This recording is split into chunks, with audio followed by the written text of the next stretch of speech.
तो बच्चे ने बोला, हमने दिया। कभी कभी ये होता है कि उसने बोलने के बाद हमने पहले नहीं बोला, लेकिन उसने फिर 2-4 बार पैर पटके और हमने उसको दे दिया, बट दिया जरूर है। 99% of the things that he asks for will give. हम ये नहीं कह रहे कि जो उसकी नीड है, क्योंकि नीड तो हम बिना बोले ही पूरी कर रहे हैं। तो हम नीड के ऊपर का बहुत कुछ उसको जो नहीं बोल, जो जिस चीज की जरूरत नहीं है बट उसको चाहिए, वो हम उसको प्रोवाइड कर रहे हैं। थोड़ा जब बड़ा होता है तो he starts asking for permissions, क्योंकि उसको फिर फ्रीडम चाहिए। चीजें तो मिल रही है, अब फ्रीडम चाहिए। कितनी परमिशन दी जाए? तो सबसे पहले स्टार्ट करते हैं इंटरनेट यूज करने से। इंटरनेट यूज करने के लिए कितनी परमिशन दी जाए? कोई इसके पीछे लॉजिक या रूल कुछ नहीं है, बट मैंने मैक्सिमम घरों में देखा है there is no control over the use of internet. फिर वो इंटरनेट के साथ क्या कर रहा है, टेक्नोलॉजी के साथ क्या कर रहा है, इसको लेके पेरेंट्स परेशान हैं।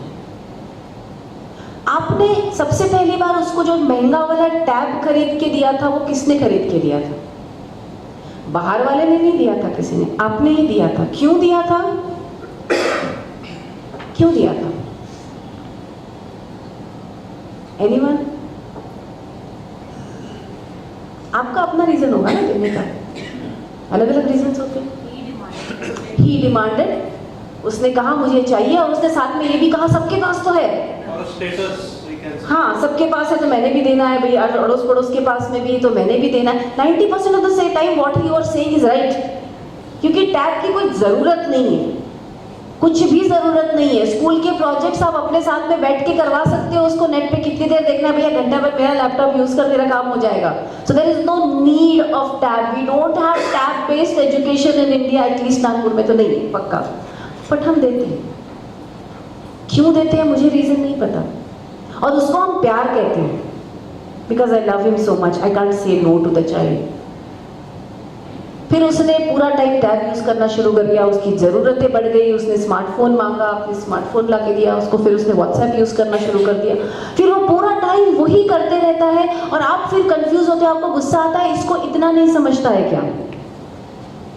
मतलब वो 15 साल की उम्र में उसको इतना नहीं समझता है, लेकिन मुझे जब मैंने दिया उसको, मेरी 35 साल की उम्र थी, मेरी 40 साल की उम्र थी, तब मुझे समझना जरूरी नहीं था कि मैंने क्यों दिया, बट आपने दिया। So everything that he was asking for, you kept on giving him,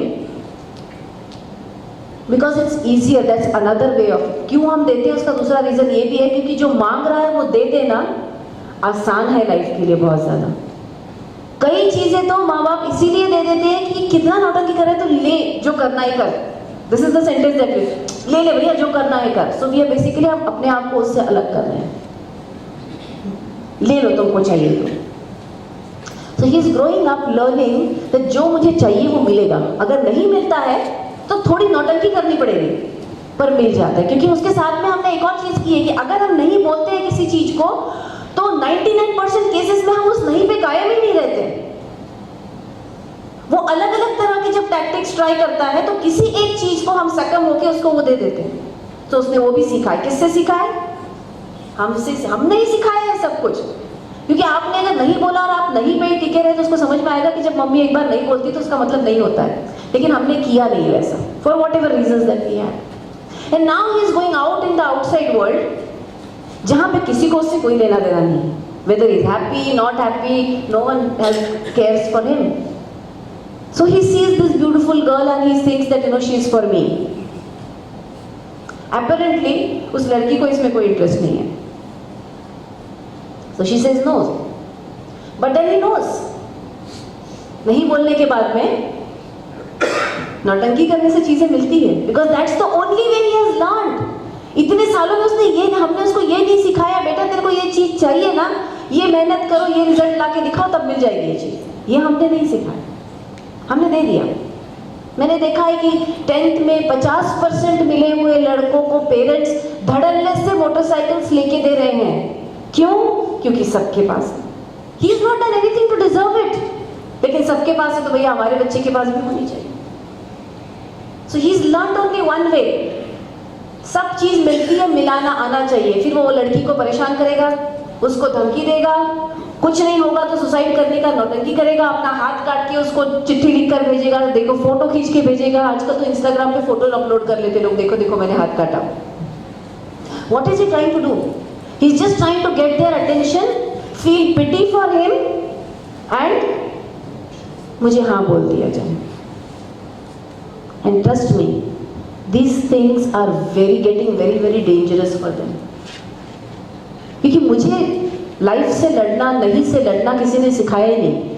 मुझे जो एक चीज सिखाई गई थी कि बेटा तू हमको बहुत प्यारा है, जो भी हम सुबह से रात तक मेहनत करते सिर्फ इसीलिए करते हैं कि तेरी सारी डिमांड्स पूरी करती रहे, तुम बोलो हम तुमको दे देंगे। प्यार में गड़बड़ नहीं है, गड़बड़ इसमें है क्योंकि हमारा प्यार बहुत खुदगर्ज है कि आज जो बच्चे ने मांगा जिससे उसकी लाइफ और हमारी लाइफ आसान होगी वो दे दो।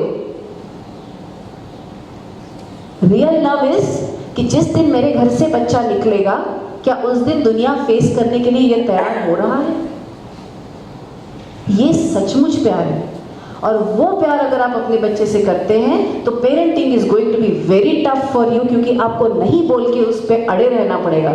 बच्चा अपनी तरफ से पूरी कोशिश करेगा आपकी लाइफ मिजरेबल करने की ताकि आप हाँ बोल दे, and that's a challenge, that's a huge challenge for you, and that's much difficult than loving your child.